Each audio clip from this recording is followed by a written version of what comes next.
Assalamualaikum warahmatullahi wabarakatuh. Jadi kemarin saya janji Kidi untuk materi videonya, saya kirim video reaksi redoks dan cara penentuannya di suatu senyawa begitu.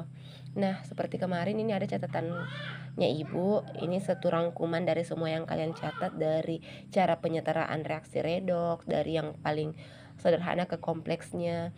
Kemudian kalian sudah saya suruh cari aturan Bilox. Next, ini dia ke rangkumannya atau kesimpulan akhirnya. Nah, kembali di sini Ibu tuliskan untuk redoks. Apa redoks kemarin ada singkatan dari reduksi dan oksidasi. Kemudian ciri-ciri oksidasi. Nah, di sini ciri-ciri oksidasi itu ada 3 yang bisa memudahkan kalian untuk mengingat mana oksidasi, mana reduksi gitu ya. Jadi kalau oksidasi dia selalu bereaksi dengan oksigen. Dia bereaksi dengan oksigen, kemudian dia melepaskan elektron dan bilangan oksidasinya naik. Bilox ya, singkatan dari bilangan oksidasi. Kebalikan dari reduksi, dia melepaskan oksigen, kemudian dia mengikat elektron, yang tadi kan melepas elektron. Kemudian ini biloxnya turun, yang satu naik. Itu ya, untuk memudahkan kalian mengingat reduksi dan oksidasi. Next, kita ke Bilox. Kalau Bilox itu singkatannya apa ya?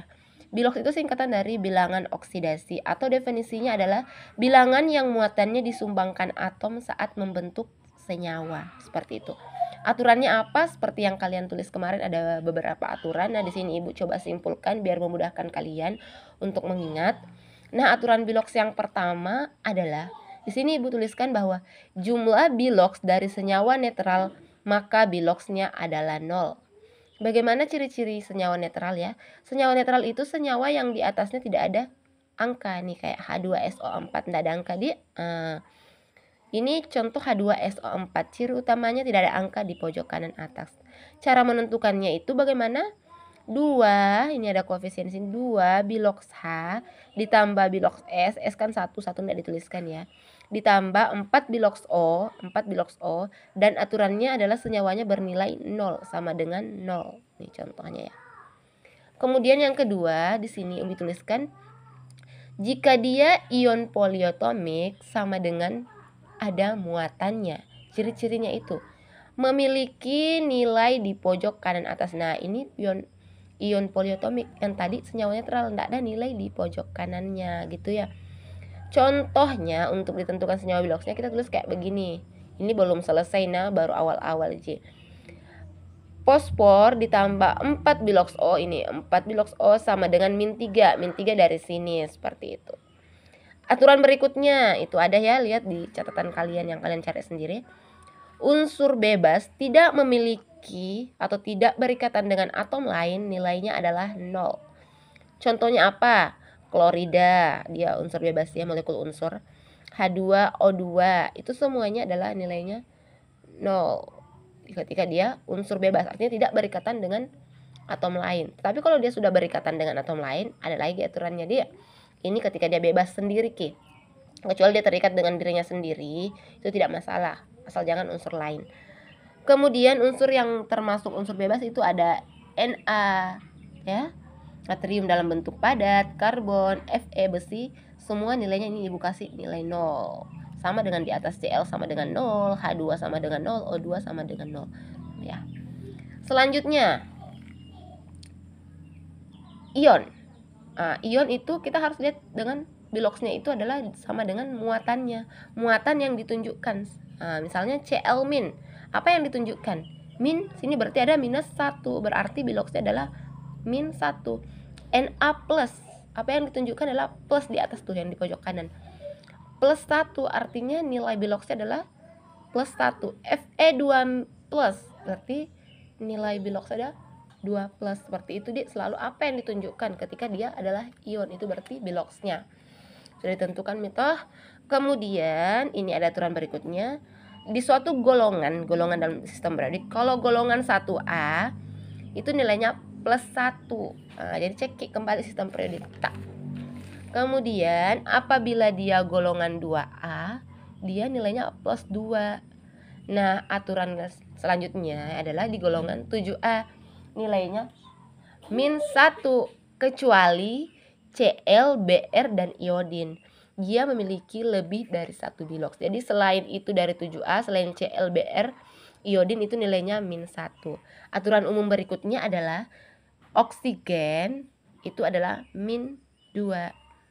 Hidrogen adalah plus 1, itu aturan umum. Ayo kita ke contoh soal ketika dia senyawa netral dan ion poliatomik. Kalau H2SO4 itu senyawa netral, jadi maka nilainya adalah 0. Nah, nih. Tentukan bilox dari H2SO4. Nah, saya garis bawahi S. Berarti S di sini yang akan ditentukan berapa nilainya untuk mencapai nilai 0 ya. 2 dikali plus 1, dari mana plus 1 Bu? Dari nilai H ya, yang ditentukan tadi aturan umum H itu nilainya 1, ditambah S, ditambah 4 dikali min 2. Min 2 dari mana? 4 dari mana? Ini 4. Min 2 dari mana? Aturannya O adalah min 2. Sama dengan 0. 0 apa? Aturan dari senyawa netral adalah 0. Oke, next kita turun ke bawah. 2 kali 1, 2 ditambah S. Ini kurang karena nilainya adalah min ya, berubah tandanya. 4 dikali min 2 adalah minus 8, sama dengan 0. Oke. S dikurang 6. Kenapa begitu Bu? Adalah karena 2 ditambah min 8 hasilnya negatif atau min 6. Sama dengan 0. 0 adalah nilai dari senyawa netral. Oke, next. S. Berapa ditambah min 6 untuk menghasilkan 0? Jadi senyawa S-nya berapa? Adalah kita pikir berarti plus 6 ditambah minus 6 dia akan menghasilkan 0. Maka S di sini adalah plus 6, seperti itu ya. Jadi berapa ditambahkan berapa dari nilai ini untuk mendapatkan 0, itulah nilai yang dicari. Karena kita mencari S di sini, jadi nilai plus 6 yang ditambahkan dengan min 6 untuk mendapatkan 0 gitu. Contoh dari ion poliatomik ya, yang ada muatannya di atas pojok kanan tuh. C2O7 2 min. Jawab. 2 dikali nilai C ya, ditambah 2 dikali min 2, dari mana itu? Dari nilainya O. Bukan 2 di situ, adalah 7. Salah Umi. Di sini adalah nilainya 7.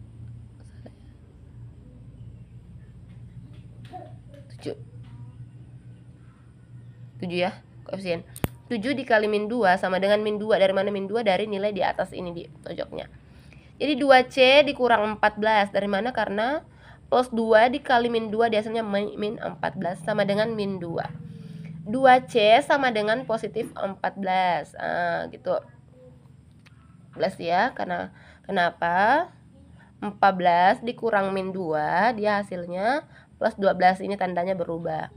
Oke, sekarang kita ke C. Ini nilai ini 12 kita bagi dengan 2. Maka nilainya adalah plus 6, seperti itu dia. Oke, next kita ke cara menentukan reaksi redoks. Ini menentukan reaksi redoks yang paling sederhana. Di sini saya mengambil contoh H2O ketika 2H2 ditambah O2 menghasilkan reaksi 2H2O. Nah, cara menentukannya bagaimana?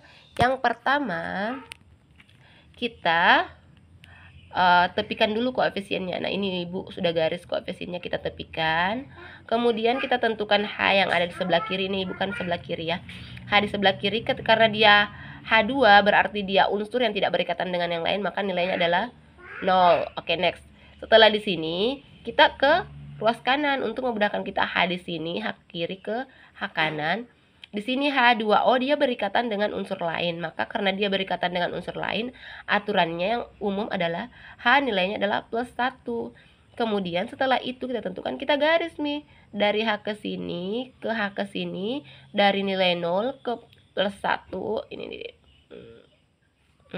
Ke plus 1 dia bertambah. Ketika dia biloxnya bertambah berarti dia terjadi reaksi oksidasi. Nah, sudah mentok, kita tepikan nih H. Kembali kita ke sini, ke nilai oksigen. Oksigen tetap 0 karena dia tidak berikatan dengan unsur lain, maka dia tetap nilainya 0. Ketika dia berikatan dengan unsur lain, H2A berarti dia min 2. Nah, kita kasih lagi garis begini, tik, kita tarik seperti ini. 0 ke min 2 berarti dia berkurang, dia adalah reduksi. Itu menentukan reduksi dan oksidasinya suatu senyawa yang paling simpel. Itu sekian dari Ibu, semoga kalian paham.